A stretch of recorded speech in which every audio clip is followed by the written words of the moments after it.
जी तो दोस्तों, आज मैं आपको बताता हूँ कि आज का डेली साइफ़र क्या है।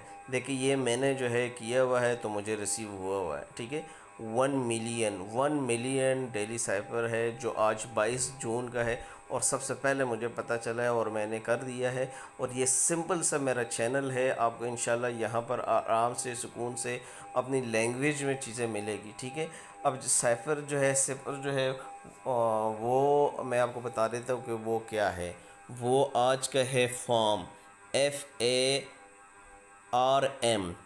एफ को करेंगे दो दफ़ा जो है, दो दफ़ा डॉट्स, ये देखें, एक दफ़ा जो है स्लैश, फिर डॉट।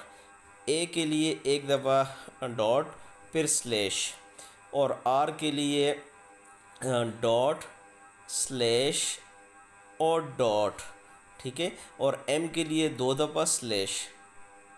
ठीक है, सिंपल सा ये आएगा। मैं आपको डिस्क्रिप्शन में भी जो है ना इसको भिजवा देता हूँ, आप लाजमी इसको चेक कर लीजिएगा। अगर समझ ना आए तो मुझे इनबॉक्स भी कर सकते हैं और मैं आपको पर्सनली भी बता सकता हूँ। शुक्रिया।